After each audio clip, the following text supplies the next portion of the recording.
오늘은 어떤 이슈들을 만나볼 수 있는지 첫 번째 이슈부터 바로 살펴보도록 하시죠. 금리 인하 효과로 미국의 반도체주들이 급등을 했습니다. 그렇다면 국내 반도체주들은 어떤 흐름을 이어갈까 궁금해하시는 분들도 많으실 것 같습니다. 간밤에 미국에서 반도체 또 인공지능 관련주들이 모두 강하게 상승을 했습니다. ASML, AMD 모두 5% 넘게 올랐고요. 필라델피아 반도체 지수도 4% 넘게 급등을 했습니다. 멘토님, 오늘 국내 반도체주들 사실 어제 워낙 많이 빠졌기 때문에 이 정도 올라오는 게 어제 하락폭 대비해서도 또 미국 반도체주들에 대비해서도 좀 아쉽다라는 생각이 들기도 하거든요. 네. 오후장까지 흐름은 어떻게 될 거라고 보실까요? 저는 지금 이제 삼성전자, SK 하이닉스 특히 대장주들이 어저께 많이 신저가도 삼성전자 같은 경우에 갱신을 했었고 좀 많이 밀리는 모습들을 보여줬는데 이런 부분들이 SK 하이닉스, 모건 스탠리의 리포트 하향 조정 이런 것들이 좀 악재로 반영이 되면서 밀렸었지만 그럼에도 불구하고 마지막에는 아래 꼬리를 달아주면서 전반적으로 주가가 올라왔습니다. 그런 이후에 오늘 같은 경우에는 윗꼬리를 달고 조금 밀리고는 있지만 그래도 결국에는 갭상승을 했고 그리고 지금 현재도 지금 나쁘지 않은 흐름들을 보여주고 있습니다. 일시적으로 단기적으로 요 다음 주 내에 그리고 이번 달 이내에 삼성전자라던가 SK 하이닉스가 강하게 주가가 치고 올라가지는 못할지언정 그래도 지금 현 구간이 바닥은 아닐 수도 있습니다만 저는 지금 긍정적인 회로를 돌려봐야 된다라고 말씀을 좀 드리고 싶고요. 만약 보유하신 분들이라면 반도체 관련주들 같은 경우에는 지금 마이크론을 위시한 미국 반도체들이 올라간다. 미국에서는 몰아주기를 하고 있어요. 마이크론이나 아니면 인텔이라던가 일감 몰아주기를 하고 있는데 근데 HBM 관련해가지고 엔비디아가 지금 새로운 파운드리를 찾는다라면은 삼성전자를 떠올릴 수밖에 없고요. 아니면은 마이크론 이 정도가 대항마가 될 수 있겠지만 그래도 삼성전자가 가지고 있는 기술력이라던가 이런 부분들이 분명히 우리한테는 충분히 호재거리로 작용이 될 수가 있다라고 말씀을 드리고 싶고요. HBM이 지금 현재 잘 나가고 있고 기존 주력 상품인 D램, 낸드 등의 공급 과잉 우려가 있는데 공급 과잉 우려는 솔직히 좀 오버 아닌가라고 말씀을 드리고 싶어요. HBM 관련해서는 만드는 족족 지금 팔리고 있습니다. 근데 공급 과잉 이거는 좀 확대 해석을 한 것 같다라고 말씀을 드리고 싶고요. 오히려 오늘 미래에셋증권에서는 SK 하이닉스에 대해서 목표 주가를 26만 원으로 유지시키는 그런 긍정적인 리포트가 나왔습니다. 결국에는 SK 하이닉스라던가 삼성전자라던가 내년을 바라봤었을 때 그리고 올 3분기 실적이 조금은 삐그덕거릴 수는 있어요. 근데 멀리 긴 호흡으로 봤었을 때 분명히 반도체들은 지금 현 구간이 어느 정도의 바닥을 다지고 올라가는 시발점이 될 것이다라고 말씀을 드리겠습니다. 네, 오늘 삼성전자와 SK 하이닉스를 보고서는 갭 상승을 했다라는 것도 확인을 할 수 있었습니다. 이 두 가지 종목을 봤을 때 바닥이 아닐 수도 있다라고 긍정적인 전망을 내비쳐 주셨습니다. 엔비디아와 관련을 해서는 이 두 가지의 종목 모두 기술력을 바탕으로 호재거리를 찾을 수밖에 없다라고 얘기를 할 수 있겠죠. 그렇기 때문에 조금 목표 주가를 유지하는 긍정적인 리포트들도 있다라는 점을 미루어 볼 때 내년까지 긴 호흡으로 본다면 당연히 긍정적인 시각을 가질 수밖에 없다라고 말씀을 해주셨습니다. 그렇다면 멘토님, 오늘장 안에서는 그래도 조금 더 힘있게 올라가기는 쉽지 않겠다라고는 봐야 될까요? 지금 현 구간에서 추가적인 상승을 이끌어내기에는 아무래도 외국인들과 기관들의 동반 매수세가 강하게 들어와야 되는데 지금 약간의 투심은 좀 흔들리고 있는 상황은 맞습니다. 그리고 주체가 어떻게 본다라면 지금 수급이 다 분포가 돼 있어요. 바이오 제약 쪽은 지금 현재도 좋고 그리고 방산이라던가 이런 개별 이슈들이 좀 붙어주면서 좀 분포가 많이 됐다라는 부분은 지수 전반적으로는 온기가 확산이 되지만 반도체 쪽으로만 이렇게 쭉 올라갈 수 있는 원동력은 좀 부족하지 않을까. 여기에서 이제 컬 테스트 통과라던가 이런 호재거리가 붙어준다면 그때는 강한 대참 반등이 나올 것 같다라고 말씀을 드리겠습니다. 네, 시장 전반적으로 놓고 봤을 때는 외인과 기관의 동반 매수세가 들어오고는 있지만 이게 또 반도체 쪽으로 투심이 쏠리는 현상은 아닙니다. 아직까지 반도체 안에서는 투심이 흔들리고 있는 상황이기 때문에 오늘장에서만 바라보기보다는 앞서서 말씀을 해주셨던 것처럼 긴 호흡으로 여유 있게 지켜보셔라 라는 멘토님의 의견 참고하시기 바랍니다. 자, 그럼 두 번째 이슈도 같이 살펴보도록 하겠습니다. 테슬라의 주가가 간밤에 7% 넘게 올랐습니다. 그렇다면 국내 전기차 그리고 자동차주에 우리가 진입을 할 때인가라고 생각하시는 분들도 꽤 많으실 것 같습니다. 멘토님, 최근 자동차주 그래도 국내에서도 좋은 흐름을 보이기는 했었는데 이제 관련주들이 상승 추세로 아예 돌아섰다고 봐야 할지, 그리고 급등주 저희 포착 시스템에 포착이 된 종목들도 오늘 뭐 퓨런티어, KBR 메탈 다 관련주들이 들어가 있잖아요. 그렇다면 긍정적으로 이제 봐야 될지 이 부분이 궁금하거든요. 저는 이제 테슬라 관련해가지고 전기차로 이렇게 생각을 하시는 분들도 많은데 네. 이제 자율주행 관련해가지고 10월 10일 날 로보택시가 이제 오픈이 됩니다. 그와 관련해가지고 지금 자율주행 쪽에 미국 빅테크들이 지금 예전에 작년만 같은 경우에도 사고가 있었었어요. 그래서 그런 부분들에 대해서 투자를 철수하기도 하고 그 관련 임직원들을 자르기도 하고 이런 악재들이 있었었는데 자율주행 관련 모멘텀들이 지금 붙어주고 있고 거기에 대해서 선제적으로 기업들이 지금 투자를 적극적으로 하고 있다. 왜냐하면 미래 먹거리 사업에서 이제 선점을 해야 되는데 그런 것들에 관련해가지고 뒤늦게 추격하기보다는 지금 돈을 많이 못 벌지 겠지만 그리고 2030년 정도부터 자율주행 관련해서 돈을 벌 것이다라는 리포트들이 많이 나오고 있어요. 그렇기 때문에 근데 지금 현 구간에서 그런 것들에 대해서 투자가 이어지니까 우리나라 관련 자율주행이라던가 아니면 하이브리드라던가 이쪽으로 좀 수급이 좀 물리고 있는 상황이고요. 근데 지금 딱 종목만 놓고 봤었을 때 현대차 같은 경우에도 자동차 관련해서 이슈가 굉장히 많습니다.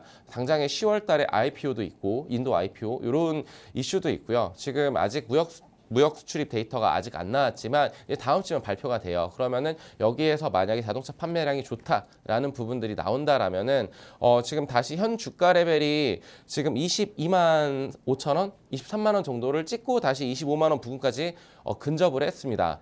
지금 여기에서 만약에 25만 5천 원의 저항대를 뚫어준다라면은 다시 한번 전고점 30만 원 가까이 트라이를 한번 해볼 수 있을 것이다라고 보고 있고 그리고 이제 자동차 관련해가지고 부품 관련해가지고는 왜 좋을 것이냐라고 했었을 때 금리 인하를 하게 되면 자동차 판매량이 내수 시장이 안 좋아요 지금 현재. 근데 좋을 수도 있다. 왜냐하면 금리 인하를 하게 되면 할부로 많이 사잖아요. 그렇게 되면은 자동차 관련해서는 분명히 호재거리가 될 수 있고 그리고 이제 수출 같은 경우에도 굉장히 잘하고 있기 때문에 이런 부분들을 우리가 좀 체크를 한다라고 하면은 저는 지금 현 구간 현대차, 기아 같은 경우에 분할 매수로 접근을 해봐도 된다. 그리고 부품 관련해서도 저는 이제 영업이익률이 굉장히 좀 높은 좋은 종목들 위주로 선별을 해 본다라면은 분명히 계좌 수익을 올릴 수 있는 그런 업종이지 않을까라고 말씀을 드리겠습니다.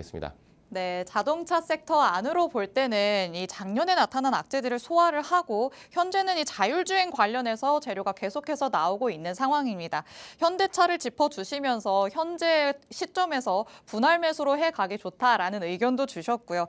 또 금리 인하와 관련해서도 자동차 섹터 안에서는 내수 시장이 회복될 가능성이 있다라는 것도 짚어주셨습니다. 그렇다면 우리가 조금 더 긍정적으로 바라볼 소지가 많다라고도 볼 수 있겠는데요. 이와 관련해서 급등주 AI 시스템이 포착한 종목들 같이 한번 살펴봐야 할 것 같습니다. 오늘 장에서 또 퓨런티어 9시 32분경에 포착을 해냈고요. 그리고 KBR 메탈까지도 9시 13분경에 포착을 해냈습니다. 멘토님이 두 가지 종목들 오늘 장에서는 조금 흐름이 어떨지도 살펴봐야 될 것 같습니다. 현재도 상승부를 켜고는 있지만 오후 장에까지는 어떤 흐름 이어갈 거라고 보실까요? 지금 우선 KBI 메탈이 9시 13분에 지금 3,190원에 현재가는 3,190원인데 3,070원에 이제 포착을 했습니다. 포착을 하면서 그 이후에 지금 3,300원 부근까지 크게 치고 올라오는 모습들을 보여주고 있는데 KBI 메탈 같은 경우에 미국 금리 인하로 인한 금속 및 구리 원자재 가격 상승에 따라서 가격 인상의 가능에 대한 그런 부분들 그리고 전력 인프라 증설에 대한 수혜 이런 부분들의 모멘텀이 붙어주면서 만약에 이 종목을 지금 매매하고 계신 분들이라면은 지금 기사를 확인을 하셨을 거예요.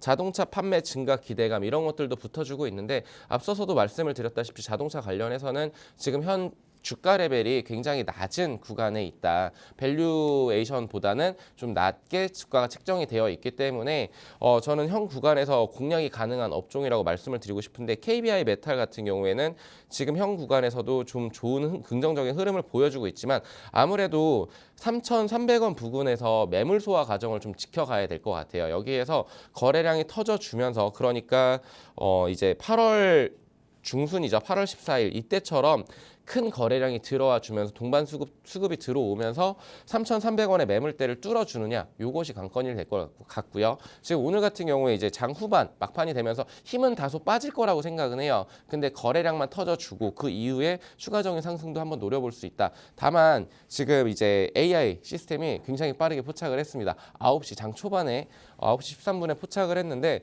그 이후에 긍정적인 흐름, 그렇다라면은 이제 이 프로그램을 사용을 했었을 때 3% 내지는 5%의 익절 구간을 두고 대응을 했다라면 벌써 수익을 챙기고 나갔겠죠. 그래서 KBI 메탈이라던가 아니면 퓨런티어라던가 이런 종목들의 주가 흐름 오늘 일시적으로만 좋은 게 아니고 앞으로도 기대가 되지만 저항 라인이 굉장히 가깝기 때문에 바로 지금 이제 진입하기보다는 좀 이제 관망을 하면서 좀 지켜보자라고 말씀을 드리겠습니다. 네, 포착 종목 안에서 퓨런티어와 KBI 메탈 짚어봤는데요. 그중에서도 KBI 메탈을 조금 더 섬세하게 짚어주셨습니다.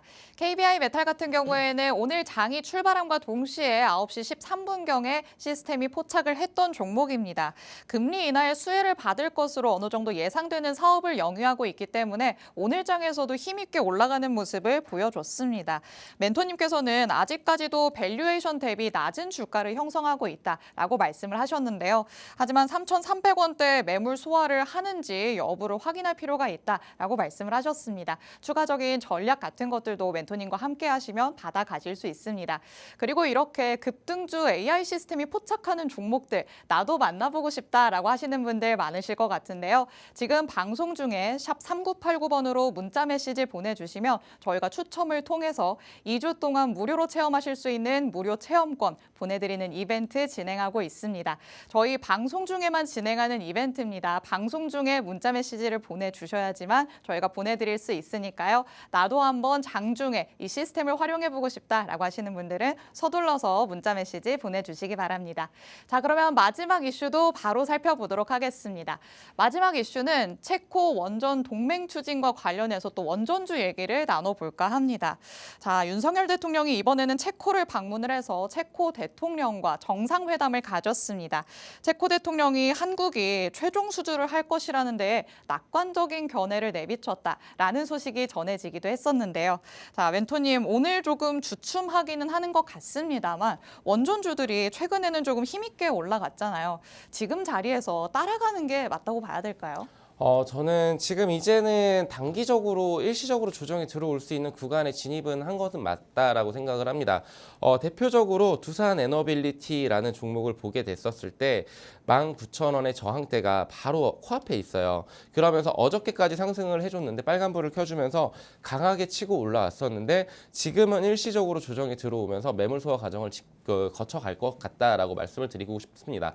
그런데 이제 이거는 이제 개별 종목들의 각각의 가격적인 전략인 거고 원전주 전반적으로는 저는 K 원전이 다시 한번 팀코리아가 큰 일을 치러낼 것 같다라는 그런 기대감들이 지금 굉장히 많습니다. 왜냐면은 뭐 체코를 비롯해서 폴란드 뭐 아니면은 사우디 뭐 이쪽 관련해서도 왜냐면은 다른 대항마가 없어요. 지금 이제 AI로 넘어가는 현 시점에서 미국에서는 백악관에서 벌써 선제적으로 지금 데이터 센터 구축을 해라고 지시를 하고 있습니다. 빅테크들의 수장들을 모아놓고 그렇게까지 지시를 한다라는 거는 중국에서 데이터 센터들을 짓게 됐었을 때 결국에는 중국과 미국의 AI 전쟁이 시작이 될 거거든요. 지금 현재도 보면은 전쟁을 보면은 드론들이 날아다니면서 싸우고 있고 그렇게 됐었을 때 AI를 위한 기지는 어떻게 보면 커맨드 센터죠. 그런 것들은 전력 그 데이터 센터가 될 텐데 데이터 센터 관련해가지고 자연 신재생 에너지가 뭐 해리슨이 된다라고 해서 신재생이 쭉 치고 올라갈 거야라고 생각을 하시는 분들도 있겠지만 그것만으로는 한계가 있습니다. 그리고 짓는데 소요 기간도 굉장히 길고요. 그리고 이제 그 아무래도 이제 화석 연료를 사용을 해서 이제 그 전력을 뿜어내는 것도 요것도 환경 규제라던가 아니면 여러 제반 사항을 고려를 했었을 때 100%다 그쪽으로 돌아갈 수가 없어요. 지금 트럼프는 그쪽으로 밀고 있지만 그와 관련해가지고 그 중간 레벨 단계인 원전 관련해서 유럽에서도 규제들이 풀리고 있습니다. 이런 부분들을 봤었을 때 저는 장기적으로 원전이 계속 우상향할 수 있는 그런 그림들이 큰 밑그림들이 그려지고 있다라고 말씀을 드리고 싶고 우리나라 내수 시장에서도 신한울 3, 4호기가 지금 다시 이렇게 개발이 들어갔습니다. 이러면은 저는 지금 현 주가 레벨인 두산 에너빌리티 같은 경우에 대표적인 종목이잖아요. 19,000원의 그 매물대를 소화를 한다라고 하면은 다시 한번 22,000원 내지는 지난 과거의 영광이었던 3만 원 내지는 5만 원까지도 충분히 주가 상승 여력이 있는 볼륨이 굉장히 높아 있다라고 말씀을 드리고 싶고요. 2009년 그때 바라카 원전 수주를 했었을 때처럼 다시 한 번의 르네상스, 제2의 르네상스가 저는 충분히 펼쳐질 수 있는 여건이 있기 때문에 원전주는 우리가 눌림시 매수 대응을 좀 하면 좋겠다라고 말씀을 드리겠습니다. 네, 원전주들 같은 경우에는 단기적인 조정이 온 시점인 것 같기는 합니다. 하지만 원전과 관련해서 팀 코리아가 조금 큰일을 해낼 것이다 라고 긍정적으로 말씀을 해주셨는데요. 장기적인 우상향을 할 수 있는 기반이 지금 다져지고 있는 시점이다 라고도 볼 수 있을 것 같습니다. 두산 에너빌리티도 과거의 영광을 되찾을 수 있을 가능성이 있다라는 거 짚어주셨으니까요. 긍정적인 시각으로 한번 바라보시면 좋을 것 같습니다. 자, 그렇다면 저희 급등주 AI 포착 종목들 중에 조금 더 추가적으로 짚어볼 게 있는지 멘토님과 함께 살펴보도록 하겠습니다. 멘토님, 이 종목들 중에 그래도 역시나 바이오 종목들도 많이 포진을 해 있는데 오늘 녹십자 웰빙이 굉장히 높게 치고 올라가고 있는 상황이었거든요. 네. 어떻게 좀 짚어볼 수 있을까요? 녹십자 웰빙 같은 경우에는 오늘 9시 9분에 9분에. 네, 이렇게 포착을 했는데 굉장히 빠르게 그 치고 올라가고 있습니다. 분봉으로 봤었을 때 포착 지점이 지금 이 부근이거든요. 분봉이 좀 잘못됐습니다. 5분봉으로 봤었을 때 이때거든요. 이때 그 거래량이 터져주면서 올라왔었는데 살짝에 눌렸다가 그 다음에 굉장히 12,500원까지 치고 올라가는 모습을 보여주고 있는데 이슈가 있습니다. 녹십자 엘뱅이 만성 간질환 환자의 감기는 개선 목적 의약품인 라이넥주가 중국 러칭 지역 패스트트랙에 승인을 받았습니다. 이런 이슈가 붙어주면서 AI가 이런 이슈를 포착을 하진 않았을 거예요. 다만 거래량이라던가 매크로적인 전반적인 환경들을 고려를 해서 포착을 해준 걸로 저는 파악을 하고 있고요. 라이넥주가 왜 그 중국에서 패스트트랙 승인이 왜 그 빅 이슈가 이슈거리가 됐냐라고 하면은 원료가 산부인과에서 이제 수거되는 이제 아기들의 태반 그리고 의료 폐기물 이런 것들이거든요. 그래서 매입 비용이 거의 없다라는 점. 근데 여기 관련해가지고 국내 시장 점유율이 녹십자 엘뱅이 80%를 차지를 하고 있습니다. 이런 것들이 치료제로서 만약에 중국의 품목 허가를 받고 여기에 수출이 된다라고 했었을 때는 굉장히 호재거리가 될 수 있기 때문에 지금 이슈거리가 되고 있고 그리고 지금 이제 여기 AI 포착에서는 12,250원 부근을 지금 익절 라인으로 좀 잡고 있어요. 근데 그 11,580원의 그 포인트로 진입을 했다가 지금 12,250원 저는 지금 보고 있는데 지금 차트를 한번 줄여서 보도록 할게요. 그러면은 녹십자 엘뱅이 과거에도 12,000원대에서 굉장히 힘들어하면서 치고 올라가지는 못했습니다. 근데 이 이슈몰이가 얼마나 많이 될 것이냐라고 봤었을 때 근 1년 이내에 거래량이 가장 많이 터지고 있습니다. 지금 오늘 그렇기 때문에 추가적인 상승 나올 수도 있다. 단 익절 라인을 지켜가면서 트레이딩 관점으로 접근하시는 분들은 이런 종목들 이제 예를 들어서 12,000원에 접근을 했다 그러면은 손절 라인을 2, 3% 정도로 짧게 잡고 대응을 하셨으면 좋겠다라고 말씀을 드리겠습니다.